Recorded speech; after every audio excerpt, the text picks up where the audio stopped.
আপনি আপনার কম্পিউটারে একটি পাইথন ওয়েব অ্যাপ অথবা ফ্লাস্ক প্রজেক্ট করেছেন, কিন্তু প্রজেক্টটি আপনি আপনার হোস্টিংয়ে ট্রান্সফার বা আপলোড করতে পারতেছেন না। আজকের এই ভিডিওটা ঠিক আপনার জন্যই। তো আজকের এই ভিডিওতে আমি আপনাদের দেখাবো কিভাবে খুব সহজেই একটি পাইথন প্রজেক্ট আপনি আপনার ওয়েব হোস্টিং অথবা সি প্যানেলে আপলোড বা ট্রান্সফার করতে পারবেন। আমার দেখানো স্টেপ বাই স্টেপ ফলো করলে আমি আশা করি আপনি যে কোনো ধরনের পাইথন ওয়েব অ্যাপ আপনার ডোমেইনে হোস্ট করতে পারবেন বা লোকাল সার্ভার থেকে লাইভ সার্ভারে ট্রান্সফার করতে পারবেন।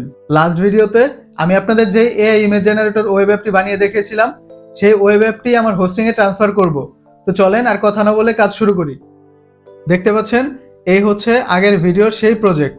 এখানে ইমেজ অ্যাপ ও টেমপ্লেটস নামের দুইটা ফোল্ডার রয়েছে এবং app.py নামের একটি ফাইল রয়েছে, যেটা হচ্ছে আমাদের মেইন পাইথন ফাইল। টেমপ্লেটস ফোল্ডারে আমাদের index.html ফাইলটা আছে, আর ইমেজ অ্যাপ নামের ফোল্ডারটি হচ্ছে আমাদের ভার্চুয়াল এনভায়রনমেন্ট। তো হোস্টিংয়ে ট্রান্সফার করার আগে আমাদের প্রথম কাজ হচ্ছে প্রজেক্ট ফাইলগুলোকে কম্প্রেস করে নেওয়া। আর একটা বিষয় মনে রাখবেন, ভার্চুয়াল এনভায়রনমেন্ট ফোল্ডারটি ছাড়া আপনি প্রজেক্টের সকল ফাইল কম্প্রেস করে নেবেন। আমি কম্প্রেস টু জিপ ফাইল দিয়ে জিপে কম্প্রেস করে নিলাম। এবার আমার সি প্যানেলে লগ ইন করে নেব। লগ ইন করার পর সি প্যানেলের সার্চ বারে পাইথন লিখে টাইপ করলে দেখতে পারবেন সেটআপ পাইথন অ্যাপ নামের একটি অপশন চলে আসবে। আপনি চাইলে ম্যানুয়ালিও খুঁজে নিতে পারেন। প্রায় সকল সি প্যানেলেই পাইথন, লারাভেল, নোটজেএস, ওয়ার্ডপ্রেস এইসব সিএমএস বা অ্যাপ ইনস্টল করার অপশন থাকে। এবার সেটআপ পাইথন অ্যাপে ক্লিক করার পর আপনার ইনস্টল করা পাইথন ওয়েব অ্যাপগুলো এখানে দেখতে পাবেন। আর নতুন অ্যাপ ইনস্টলের জন্য ক্রিয়েট অ্যাপ্লিকেশনে ক্লিক করবেন। এখানে অ্যাপ্লিকেশন ইউআরএল থেকে আপনার ডোমেইন সিলেক্ট করে দিতে হবে, মানে আপনি এই ওয়েব অ্যাপটি কোন ডোমেইনের কোন ডিরেক্টরিতে ইনস্টল করতে যাচ্ছেন। প্রাইভেসির জন্য আগেই আমি ডোমেইনটা সিলেক্ট করে নিলাম। এখানে আমি একটি সাব ডোমেইন ইউজ করছি। তবে আপনাদের প্রথম কাজ হবে পাইথন ভার্সনটা সিলেক্ট করা। আমি লেটেস্ট ভার্সনটা সিলেক্ট করে দিলাম। এবার অ্যাপ্লিকেশন রুট, মানে আপনি আপনার অ্যাপের ফাইলগুলো যেখানে রাখতে চান তার নাম দিয়ে দিবেন। আমি নাম দিলাম এআই ইমেজ ফাইলস। এই অংশটা পরের স্টেপে ফাইল ম্যানেজারে গেলেই বুঝতে পারবেন। আবার আসি অ্যাপ্লিকেশন ইউআরএলে। এখানে আপনি আপনার ডোমেইনটা যদি কোনো ডিরেক্টরি ছাড়াই ইউজ করতে চান, তাহলে এই ফিল্ডে কিছু দেওয়া লাগবে না, মানে এটা খালি রাখবেন। আপনারা যারা আমার গেম বানানোর ভিডিওটা দেখেছেন তারা জানেন যে এই ডোমেইনেও অলরেডি আমার বানানো সেই গেমটি আপলোড করা রয়েছে। তাই আমি এই সেম ডোমেইনেই অন্য একটি ডিরেক্টরিতে পাইথনের এই অ্যাপটি ইনস্টল করব। এখন .com/image দিলে আমাদের অ্যাপটি দেখা যাবে। এখানে আমাদের কাজ শেষ। পরের ফিল্ড দুইটা খালি রেখে দেবেন। এবার জাস্ট ক্রিয়েটে ক্লিক করলেই আপনার একটি পাইথন অ্যাপ ক্রিয়েট হয়ে যাবে। দেখতে পাচ্ছেন আমাদের অ্যাপটি রান হয়ে গেছে এবং ওপেনে ক্লিক করায় দেখতে পাচ্ছেন এটা কাজ করছে। আর এই হচ্ছে আমাদের অ্যাপের ইউআরএল। আমি অ্যাপটি স্টপ করে দিলাম। এবার এখানে দেখেন অ্যাপটি ইনস্টল করার পর কিন্তু সি প্যানেলে অটোমেটিক একটি ভার্চুয়াল এনভায়রনমেন্ট ক্রিয়েট হয়ে গেছে। আর এর জন্যই আমাদের কম্পিউটারে প্রজেক্টের ভার্চুয়াল এনভায়রনমেন্টটা আমি কম্প্রেস করিনি।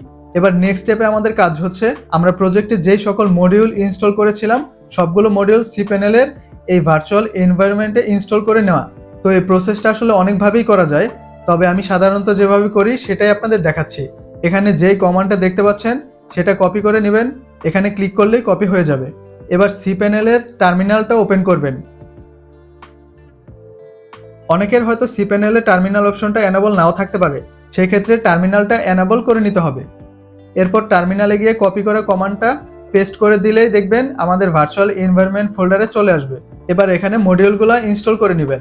আমাদের প্রজেক্টটিতে দুইটা মডিউল ইউজ করা হয়েছে, ফ্লাস্ক এবং ওপেনএআই। দুইটাই আমি ইনস্টল করে নিচ্ছি। ওকে, ইনস্টল হয়ে গেছে। এবার আমরা ফাইল ম্যানেজারে চলে যাব। ফাইল ম্যানেজারে দেখতে পাচ্ছেন আমরা অ্যাপ্লিকেশন রুটে যেই নামটা দিয়েছিলাম সেটা এখানে শো করছে এবং এই ফোল্ডারটিতেই মূলত আমাদের প্রজেক্টের সকল ফাইলগুলো রাখতে হবে। আর ডোমেইনে গেলে দেখতে পাবেন ইমেজ নামের একটি ফোল্ডার ক্রিয়েট হয়ে গেছে। আর ডোমেইন রুটে যেই ফাইলগুলো দেখতে পাচ্ছেন এগুলো আমার বানানো সেই গেমের ফাইল। এখানে ইমেজ ফোল্ডারে .htaccess ছাড়া আর কিছুই থাকবে না। এবার অ্যাপ্লিকেশন রুট ফোল্ডারে আমাদের কম্প্রেস করা প্রজেক্ট ফাইলটা আপলোড করতে হবে।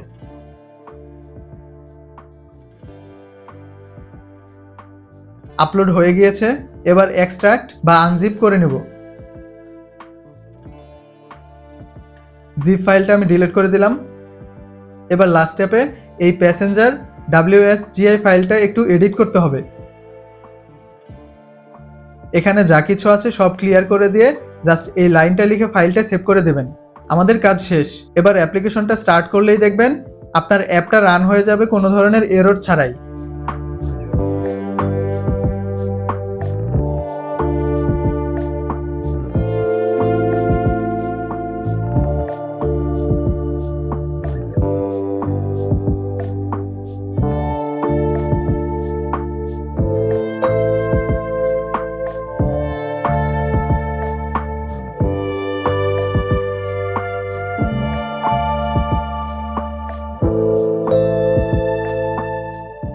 দেখে ফেললেন কিভাবে পাইথন ওয়েব অ্যাপ্লিকেশন হোস্টিং সার্ভারে ট্রান্সফার করতে হয়। আশা করি আপনারা বুঝতে পেরেছেন। আর আমার এই সার্ভারের ইউআরএলটা কিন্তু লাইভ আছে এবং বেশ কিছুদিন থাকবে, আপনারা চাইলে চেক করে দেখতে পারেন। তবে I am sorry to say যে আপনারা আপাতত ইমেজ জেনারেট করতে পারবেন না, কারণ একজন সহৃদয়বান ব্যক্তি আমার আগের ভিডিও দেখে এপিআই কপি করে আমার ট্রায়ালের প্রায় $15 শেষ করে ফেলেছে। অবশ্য ভুলটা আমারই ছিল, কারণ আমি এপিআইটা ডিলিট করতে ভুলে গিয়েছিলাম। মজার ব্যাপার হলো উনি আমার এপিআই এর সব ব্যালেন্স শেষ করে আবার কমেন্টে সব বলেছেন। তা না হলে অবশ্য জানতামও না যে কিভাবে এত তাড়াতাড়ি আমার ব্যালেন্স শেষ হয়ে গেল। যাই হোক, ব্যালেন্স সব শেষ করে যে আবার স্বীকার করেছেন এজন্য আপনাকে ধন্যবাদ। তো আশা করি ভিডিওটি আপনাদের ভালো লেগেছে। সবাই ভালো থাকবেন। টাটা।